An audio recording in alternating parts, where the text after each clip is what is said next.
Hi everyone. ఈ వీడియోలో web technology HTML గురించి తెలుసుకుందాం. హెచ్టిఎంఎల్ ఎందుకు యూజ్ చేస్తాము, హెచ్టిఎంఎల్ వల్ల అడ్వాంటేజెస్ ఏంటి, హెచ్టిఎంఎల్ మనకి కంప్యూటర్స్ వాళ్ళకి, బీటెక్, బీకామ్, నెక్స్ట్ బీఎస్సీ వాళ్ళకి, కంప్యూటర్ సైన్స్ వాళ్ళకి కూడా ఈ సబ్జెక్ట్ వెబ్ టెక్నాలజీ సబ్జెక్ట్ ఉంటుంది. సో అందరికీ యూజ్ అవుతుంది ఇది. హెచ్టిఎంఎల్ గురించి కంప్లీట్గా తెలుసుకుందాం. HTML, what is HTML? HTML means hyper text markup language. So నార్మల్గా సి, జావా ఇవన్నీ ఉంటాం కదా, అవన్నీ ప్రోగ్రామింగ్ లాంగ్వేజ్ అనమాట. హెచ్టిఎంఎల్ అనేది ప్రోగ్రామింగ్ లాంగ్వేజ్ కాదు, ఇది మార్కప్ లాంగ్వేజ్. అంటే హెచ్టిఎంఎల్ అనేది మార్కప్ లాంగ్వేజ్. మార్కప్ లాంగ్వేజ్ అంటే ఏంటి అంటే ఈ కోడింగ్ అంతా మనం ట్యాగ్స్ రూపంలో రాస్తాం అనమాట. ఓకేనా? అది ఎలా రాస్తామో అన్నీ కంప్లీట్గా చూద్దాం. వీడియో స్కిప్ చేయకుండా ఎండ్ వరకు చూడండి. హైపర్ టెక్స్ట్ మార్కప్ లాంగ్వేజ్ని first developed by Tim Berners-Lee in the year of 1990s. ఓకేనా? Next, HTML is the standard markup language for web pages.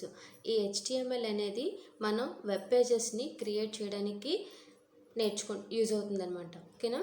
Next, ఈ హెచ్టిఎంఎల్ మనకి front end, back end use అవుతుందంటే HTML అనేది మనం front ఎండ్గా use చేస్తాం అనమాట. చూడండి, ఫ్రంట్ ఎండ్ లాంగ్వేజెస్ ఏంటంటే HTML, cascading style sheets, Java script. అంటే ఫ్రంట్ ఎండ్ అంటే ఏంటంటే క్లయింట్ సైడ్ అనమాట. క్లయింట్ సైడ్ యూజ్ చేస్తాం. సో హెచ్టిఎంఎల్ మనం ఫ్రంట్ ఎండ్ లాంగ్వేజ్ కింద యూజ్ చేస్తాం. బ్యాక్ ఎండ్ లాంగ్వేజెస్ ఏంటి అంటే సర్వర్ సైడ్ అనమాట.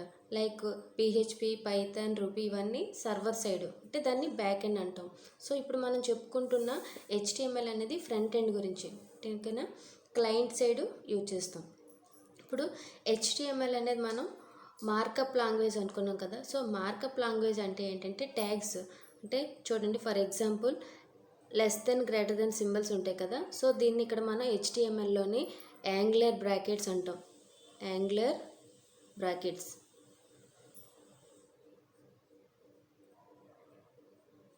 సో విత్ ఇన్ ది ఈ యాంగులర్ బ్రాకెట్స్లోని మనం ఏ టెక్స్ట్ రాసినా దాన్ని ట్యాగ్ అని కాల్ చేస్తాం.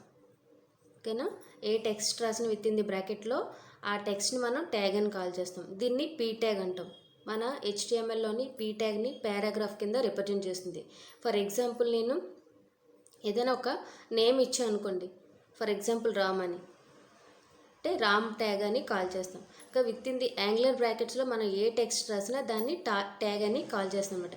ఈ ట్యాగ్స్ యూజ్ చేసి మన హెచ్టిఎంఎల్ని మార్కప్ లాంగ్వేజ్ అంటాం. మార్కప్ లాంగ్వేజ్ అంటేనే ఈ ట్యాగ్స్ యూజ్ చేయడం అనమాట. ఇది ఎందుకు యూజ్ చేస్తామంటే వెబ్ పేజెస్ని క్రియేట్ చేయడానికి అనమాట. వెబ్ పేజెస్ అంటే ఏంటి అందరికీ తెలుసు కదా. ఒక సిస్టమ్ నుండి ఒక సిస్టమ్కి కమ్యూనికేట్ చేయడానికి ఈజీగా మనం ఈ హెచ్టిఎంఎల్ అనేది యూజ్ అవుతుంది. ఫర్ ఎగ్జాంపుల్ అందరు ఇప్పుడు ఇంటర్నెట్ యూజ్ చేస్తున్నారు కదా. ఇంటర్నెట్లోని మనం ఏదైనా బ్రౌజ్ చేయాలంటే బ్రౌజర్స్ యూజ్ చేస్తాం. Like Chrome, Internet Explorer, Mozilla Firefox, ఇలా చాలా బ్రౌజర్స్ ఉన్నాయి కదా. సో ఆ బ్రౌజర్ మనం ఏదైనా ఇన్ఫర్మేషన్ సెర్చ్ చేయాలంటే బ్రౌజర్ని ఓపెన్ చేస్తాం. ఓపెన్ చేయగానే మనకి వెబ్ పేజెస్ అనేది డిస్ప్లే అవుతుంది. సో అందరికీ తెలిసిన మరొకసారి చూద్దాం, బ్రౌజర్ అంటే ఏంటి, వెబ్ పేజెస్ అనేది ఎలా ఉంటాయని. ఆ పేజెస్ని డెవలప్ చేయడానికి ఈ హెచ్టిఎంఎల్ అనేది యూజ్ చేస్తాం అనమాట. ఓకేనా? అన్నాం కదా. సో ఇక్కడ చూడండి, ఇమేజ్లో కనిపిస్తుంది కదా, Opera, Mozilla Firefox, Internet Explorer, ఇలా సమ్ బ్రౌజర్స్ అనేవి ఉన్నాయి. సో ఈ బ్రౌజర్ యూజ్ చేసి మనం క్లిక్ చేయగానే మనకి ఒక వెబ్సైట్ కానీ ఒక వెబ్ పేజెస్ కానీ ఏమైనా సెర్చ్ చేయాలంటే ఈ బ్రౌజర్ యూజ్ చేసుకొని మనం ఓపెన్ చేస్తాం కదా. అలా ఓపెన్ అయిన పేజీని మనం వెబ్ పేజ్ అంటాం. ఆ పేజీని ఒకసారి చూద్దాం. సో ఇక్కడ చూడండి, స్క్రీన్లో కనిపిస్తుంది కదా. సో దీన్ని మనం బ్రౌజర్ అని కాల్ చేస్తాం అనమాట. ఎప్పుడైతే మనం బ్రౌజర్ క్లిక్ చేస్తామో ఇలా స్క్రీన్ అనేది డిస్ప్లే అవుతుంది. ఇక్కడ మనకి ఒక పైన index.html ఉంది కదా, దాన్ని ట్యాబ్స్ అంటాం కదా, నెంబర్ ఆఫ్ ట్యాబ్స్ యూజ్ చేయొచ్చు. తర్వాత దాన్ని ఫైల్ కోలం /c కోలం అలా కనిపిస్తుంది కదా. సో దాన్ని ఏమంటాం అంటే మనం వెబ్సైట్స్ అంటాం, లేదంటే యూఆర్ఎల్ అని కాల్ చేస్తాం కదా. నెక్స్ట్, ఫస్ట్ హెడ్డింగ్ అని ఉంది కదా. సో దాన్ని ఏంటి అంటే డాక్యుమెంట్ ఏరియా అంటాం. అంటే ఈ హెచ్టిఎంఎల్ యూజ్ చేసి ఈ ఏరియాలోని మనకి నచ్చినట్టుగా డిజైన్ చేసుకోవచ్చు అనమాట. ఈ హెచ్టిఎంఎల్ మనం యూజ్ చేసి, ట్యాగ్స్ యూజ్ చేసి, దీన్ని వెబ్ పేజెస్ అంటాం.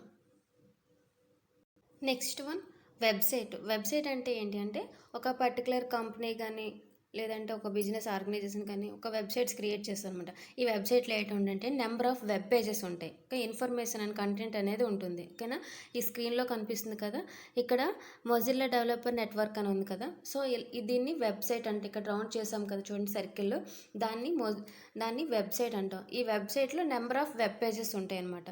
సో ఇలా మనం HTML యూజ్ చేసి ఫ్రంట్ ఎండ్గా డెవలప్ చేయొచ్చు అనమాట. దానికోసం ఈ HTML లాంగ్వేజ్ అనేది మనం యూజ్ చేస్తాం. ఈ ఫ్రంట్ ఎండ్ కోసం HTML ఒకటే యూజ్ చేస్తామా అనే డౌట్ రావచ్చు. HTML కాదు, ఇంకా చాలా లాంగ్వేజెస్ ఉన్నాయి. స్క్రీన్లో చూపిస్తున్నాయి చూడండి. ఫ్రంట్ ఎండ్ కోసం అంటే మనం క్లయింట్ సైడ్ అని కాల్ చేస్తాం అనమాట. బ్యాక్ ఎండ్ అనేది సర్వర్ సైడ్. ఓకేనా, ఫ్రంట్ ఎండ్ అనేది యూజర్ ఇంటరాక్షన్స్ కోసం యూజ్ చేస్తాము. బ్యాక్ ఎండ్ అనేది బిహైండ్ ది సీన్, మనం ఏదైతే డేటా ఎలా స్టోర్ చేస్తామో మొత్తం ప్రాసెస్ అంతా behind the scene back end అని కాల్ చేస్తాం. సర్వర్ సైడ్ అనమాట. మనం యూజర్ నుండి రిక్వెస్ట్ పంపిస్తాం కదా, సో దాన్ని ఫ్రంట్ ఎండ్ అంటాం. క్లయింట్ సైడ్ మనం ఏదైతే రిక్వెస్ట్ పంపిస్తాం దానికి తగ్గట్టుగా రెస్పాన్స్ ఇస్తుంది కదా, అది సర్వర్ సైడ్, దాన్ని బ్యాక్ ఎండ్ అంటాం. ఆ ప్రాసెస్ అంతా బ్యాక్ ఎండ్ చేస్తుంది.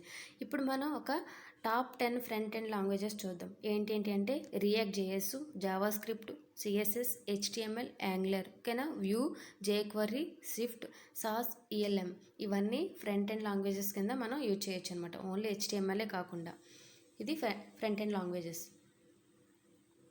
ఇప్పుడు అర్థమైంది అనుకుంటాను. ఫస్ట్ టైం ఎవరైనా చూసినట్టయితే బ్రౌజర్ అంటే ఏంటి, వెబ్ పేజ్ అంటే ఏంటి, వెబ్సైట్ అంటే ఏంటి.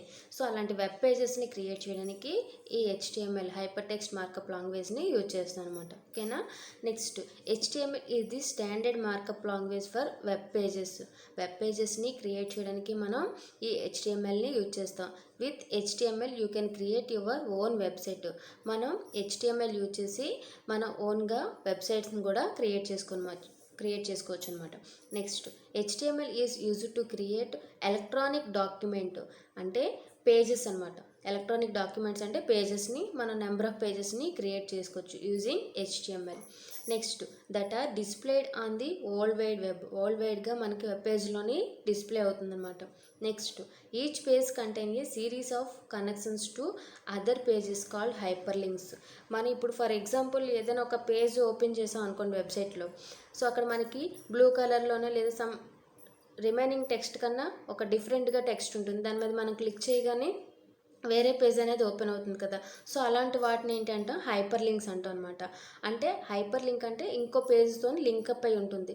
సో అలాంటి హైపర్ లింక్స్ని కూడా HTML యూజ్ చేసి మనం క్రియేట్ చేయొచ్చు అనమాట. Without HTML a browser would not know how to display text as a element. మనం HTML లేకుండా బ్రౌజర్లోని ఎటువంటి టెక్స్ట్ని, మన ఇమేజెస్ని, వీడియోస్ని, టెక్స్ట్ని ఎలా డిస్ప్లే చేయాలో అనేది తెలియదు అనమాట బ్రౌజర్కి. ఓకేనా, అది అడ్వాంటేజ్ HTML గురించి. ఇప్పుడు మనం ఈ HTML ప్రోగ్రామ్ అనేది సిస్టంలోని ఎక్కడ రాస్తాం, ఏ ప్లేస్లో రాస్తాం, టెక్స్ట్ ఎడిటర్లో ఏదైనా రాసుకోవచ్చు. ఎక్కువగా మనం నోట్ ప్యాడ్లో ఈ ప్రోగ్రామ్ అనేది ట్యాగ్స్ యూజ్ చేసి రాస్తాము నోట్ ప్యాడ్లో. ఓకేనా, నెక్స్ట్ ప్రోగ్రామ్ రైట్ చేసిన తర్వాత దీన్ని .htmlతో ఎక్స్టెన్షన్తో సేవ్ చేస్తాను అనమాట. ఫర్ ఎగ్జాంపుల్ ఫైల్ నేమ్ ఏదైనా ఇచ్చాం అనుకోండి, ఆ ఫైల్ నేమ్ .html అని ఎక్స్టెన్షన్తో సేవ్ చేస్తాం. ఓకేనా, నోట్ ప్యాడ్లో ప్రోగ్రామ్ రైట్ చేస్తాము, ఫైల్ .htmlతో ఎక్స్టెన్షన్తో సేవ్ చేస్తాం. సో ఇప్పుడు మనకి ఎప్పుడైతే ఎక్స్టెన్షన్తో సేవ్ చేస్తామో అది HTML డాక్యుమెంట్ అని ఆటోమేటిక్గా తెలిసిపోతుంది సిస్టమ్కి. ఇప్పుడు మనం ఇలా సేవ్ చేసిన HTML ఫైల్ అనేది అవుట్పుట్ ఎక్కడ చూస్తామంటే, ఇది బ్రౌజర్స్ ఇప్పుడు చెప్పుకున్నాం కదా, Internet Explorer, Mozilla, Firefox, Opera, ఇలా సమ్ బ్రౌజర్స్ ఉంటాయి కదా. సో మనం డిఫాల్ట్గా ఒక బ్రౌజర్ అనేది సెలెక్ట్ చేసుకుంటే అందులో మనం ఆటోమేటిక్గా మన దీని యొక్క ప్రోగ్రామ్ యొక్క అవుట్పుట్ని చూడొచ్చు అనమాట. ఓకేనా, ఇప్పుడు HTML ప్రోగ్రామ్ స్ట్రక్చర్ అనేది ఎలా ఉంటుందో చూద్దాం. ఓకేనా, ఇందులోని మెయిన్గా టూ సెక్షన్స్ ఉంటాయి అనమాట. ఫస్ట్ మనం HTML అని స్టార్ట్ చేస్తాం. HTML ఫార్మేట్ అంతా మార్కప్ లాంగ్వేజ్ కాబట్టి అన్ని ట్యాగ్స్ రూపంలోనే ఉంటాయి. ఈ ట్యాగ్స్ అనేది మనం యాంగులర్ బ్రాకెట్స్ అంటే లెస్ దెన్, గ్రేటర్ దెన్ సింబల్స్ని యాంగులర్ బ్రాకెట్స్ అంటాము. ఈ యాంగులర్ బ్రాకెట్స్ మధ్యన ఏ టెక్స్ట్ రాసినా దాన్ని ఆ ట్యాగ్ అని కాల్ చేస్తాం అనమాట. ఇది HTML ట్యాగ్. మనం ఏ HTML ప్రోగ్రామ్ స్టార్ట్ చేసినా మనం ఫస్ట్ HTML ట్యాగ్, దీన్ని రూట్ ఎలిమెంట్ అని కాల్ చేస్తాం అనమాట. ఓకేనా, నెక్స్ట్ ప్రతి ట్యాగ్ కూడా 99% మనకి ఓపెనింగ్, క్లోజింగ్ ట్యాగ్స్ ఉంటాయి అన్నమాట. అంటే ఇలా రాస్తే దాన్ని ఓపెనింగ్ అంటాం. మనం ఎప్పుడైతే ఫార్వర్డ్ స్లాష్ యూజ్ చేస్తామో దాన్ని ఎండింగ్ అంటాం అనమాట. ఓకేనా, స్టార్టింగ్ ఎండింగ్ ట్యాగ్. సో 99% కొన్ని ట్యాగ్స్ మాత్రమే ఉండదన్నమాట. అది ఫర్దర్ వీడియోలో చెప్పుకుందాం. 99% ఇక్కడ మనకి స్టార్టింగ్ ఎండింగ్, ఓకేనా, వీటిని ఎలిమెంట్స్ అని కాల్ చేస్తాం అనమాట. ఈ HTML ట్యాగ్ని రూట్ ఎలిమెంట్ అని కాల్ చేస్తాం. నెక్స్ట్ 2 సెక్షన్స్ ఉంటాయని చెప్పుకున్నాం కదా. ఫస్ట్ వన్ ఏంటి అంటే హెడ్ సెక్షన్ అని కాల్ చేస్తాం. సెకండ్ వన్ బాడీ సెక్షన్, ఓకేనా. టోటల్ ఇప్పుడు ఈ హెడ్ సెక్షన్ అనేది ఎందుకు యూజ్ అవుతుందంటే మనం ఏదైతే డాక్యుమెంట్ క్రియేట్ చేస్తామో దాని యొక్క ఇన్ఫర్మేషన్ అనేది ఈ హెడ్ సెక్షన్లో ఉంటుందన్నమాట. ఓకేనా, హెడ్ ట్యాగ్ యూజ్ చేసాము. నెక్స్ట్ ఈ హెడ్ సెక్షన్లో టైటిల్ దేనికోసం అంటే మన బ్రౌజర్ అనేది బ్రౌజర్లోనే మన అవుట్పుట్ రన్ చేస్తాం కదా. ఈ బ్రౌజర్లోనే మన యొక్క టైటిల్ బార్ మీద మనం ఏదైతే కంటెంట్ రాస్తామో దాని యొక్క టైటిల్ అనేది డిస్ప్లే చేయడం కోసం ఈ టైటిల్ బార్ అనేది యూజ్ చేస్తాం. ఓకేనా, ఇది మ్యాండేటరీ కాదు, ఆప్షనల్ అనమాట. టైటిల్ పెట్టుకుంటే మనకి కొంచెం ఎఫెక్టివ్గా ఉంటుందన్నమాట. డాక్యుమెంట్ టైటిల్, మనం ఏదైతే టైటిల్ ఇవ్వాలనుకుంటున్నామో ఆ టైటిల్ ఇస్తాం. నెక్స్ట్ టైటిల్ ట్యాగ్ని క్లోజ్ చేస్తాం, opening tag, next closing tag. ఓకేనా, నెక్స్ట్ ఈ హెడ్ ట్యాగ్ని క్లోజ్ చేసేసాం. ఓకేనా, నెక్స్ట్ ఇప్పుడు బాడీ సెక్షన్లో ఏంటి రాస్తామో అంటే మనం ఏదైతే ఈ డాక్యుమెంట్ ఏరియాలో డిస్ప్లే చేయాలనుకుంటున్నామో కంటెంట్ కానీ ఇమేజెస్ కానీ ఏదైతే డిజైన్ చేయాలనుకుంటున్నామో దాన్ని మనం ఇక్కడ బాడీ సెక్షన్లో యూజ్ చేస్తాం అనమాట. ఓకేనా, విజిబుల్ పేజ్ కంటెంట్ అని కాల్ చేస్తాం. నెక్స్ట్ ఇక్కడ నేను 2 ట్యాగ్స్ యూజ్ చేస్తాను. ఈ ట్యాగ్స్ ఏంటి అంటే ఫస్ట్ వన్ H1 అని ఉంది కదా, మనకి ఫర్దర్ వీడియోస్లోని కంప్లీట్గా చెప్తాను. దీనికోసం హెడర్ ట్యాగ్ అని కాల్ చేస్తాను అనమాట. ఓకేనా, ఈ హెడర్ ట్యాగ్స్ అనేది 6 ఉంటాయి. ఇక్కడ H1 అనేది ఏంటి అంటే మనకి టెక్స్ట్ అనేది బిగ్ సైజ్, అంటే మనకి హెడ్డింగ్ రూపంలో కావాలి కాబట్టి సైజ్ అనేది పెద్దగా డిస్ప్లే అవ్వాలి అంటే H1 యూజ్ చేస్తాం. ఓకేనా, దానికోసం దీన్ని హెడర్ ట్యాగ్ అంటాం. ఈ హెడర్ ట్యాగ్ ఓపెన్ చేసి మనం ఏదైతే టెక్స్ట్ ప్రింట్ చేయాలనుకున్నామో ఆ టెక్స్ట్ని రాస్తాము.